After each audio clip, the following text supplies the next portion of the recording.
আমি আশ্চর্য একটা খবর পড়ে, আর রিয়াদ একটা পত্রিকা আছে সৌদি আরবে ছাপানো হয়, রিয়াদ পত্রিকার ভিতরে একজন জাস্টিস তিনি সাক্ষাৎকার দিয়েছেন। সাংবাদিকদের ডেকে বলে, শোনো, আমি একটা বিচার করতে গিয়া বারবার কেঁদেছি, বারবার আমার চোখের পানি পড়েছে। বলে কেন? বলে দুই ভাই মামলা দায়ের করছে ছোট ভাই বড় ভাইয়ের বিরুদ্ধে। কি মামলা? মামলা দায়ের করছে সম্মানিত বিচারক, আমার বড় ভাই আমার মায়ের খেজমত করার জন্য আমাকে কোনো সময় দেয় না। মেহেরবানি করে আপনার আদালতে একটা মামলা দায়ের করলাম, আমি আমার মার বুড়া মার খেজমত করতে চাই। বড় ভাইয়ের কাছে জিজ্ঞেস করা হলো, তুমি কেন সময় দাও না, তোমার মার খেজমত করার সুযোগ দাও না? বড় ভাই চোখের পানি ছেড়ে দিছে আর বলে, মাননীয় আদালত, আমার মা আমাকে 10 মাস 10 দিন গর্ভে রেখেছে, কত কষ্ট আমার মা করেছে। আমি যখন দুনিয়ার বুকে আসব, ডক্টর মায়ের কাছে যেয়া বলছে, আমার দাদার কাছে যেয়া বলছে, তুমি তোমার পুত্রবধূ চাও না তোমার নাতি চাও, দুইজনের একজনকে রাখা যাবে, দুইজনকে একসাথে রাখা যাবে না। তুমি যদি তোমার নাতির মুখ দেখতে চাও, তোমার পুত্রবধূ দুনিয়া থেকে বিদায় হয়ে যাবে। এরকম ঘটনা আমাদের মাঝেও মাঝে মাঝে হয় কি হয় না? একটু দিলটা নরম করেন, চিন্তা করেন, নিজের কথা একটু চিন্তা করে দেখেন। ডাক্তার যখন বলছে তুমি তোমার পুত্রবধূ চাও না তোমার নাতি চাও, দাদি ডাক দিয়া বলে, আমার যদি পুত্রবধূ থাকে ওরম নাতি অনেক হইবে, আমার পুত্রবধূ আগে। নানির কাছে যায়, তোমার নাতি চাও না তোমার মেয়ে চাও? বলে আমার মেয়ে বেঁচে থাকলে ওই রকমের নাতি বহু দেখা যাবে।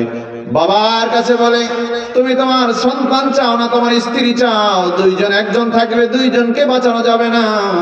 বাবা ডাক দিয়া বলে, আমি আমার যদি স্ত্রীকে বাঁচায়া যদি আপনারা রাখতে পারেন, আল্লাহ যদি সেই শক্তি আপনাদেরকে দেয়, আমার স্ত্রীকে বাঁচায়া রাখেন, আমি ওই রকমের বহু সন্তান স্ত্রী বেঁচে থাকলে মুখ দেখতে পারবো। যখন দক্ষিণী মা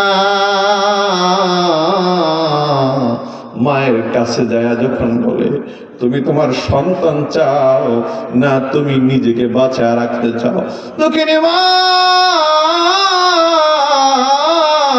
একটা চিৎকার করে বলে, ডাক্তার 10 মাস 10 দিন গর্ভে রেখেছি, দেখি নাই, তারপর আমার সন্তানের প্রতি আমার মায়া হয়ে গেছে।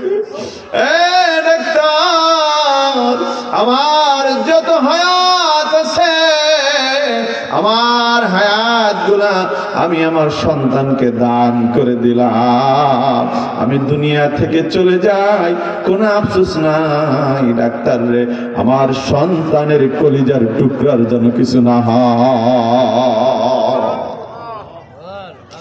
বড় ভাই বলতেছে, ডাক্তার, মাননীয় আদালত, এত কষ্ট করে যে মা পৃথিবীতে আমাকে আনলো, বলেন সেই মার কতটুকু খেজমত করলে মার হক আদায় করা হয়? কথা বলার পরে ডক্টরের মাথা নিচারে, বিচারপতির মাথা নিচের দিকে চলে গেছে। ছোট ভাইকে বলে, বলেন আপনার কি বক্তব্য? বলে, আমি আমার মার খেজমত করতে চাই। বড় ভাই যে কষ্ট করে পৃথিবীতে মা যে কষ্ট করেছে, বড় ভাইকে নিয়ে আমাকেও নিয়ে অতি একই কষ্ট করছে। বলে হ্যাঁ, বলে আমাকে বড় ভাই অনেকদিন খেজমত করছে, আমাকে সুযোগ দেওয়া হোক।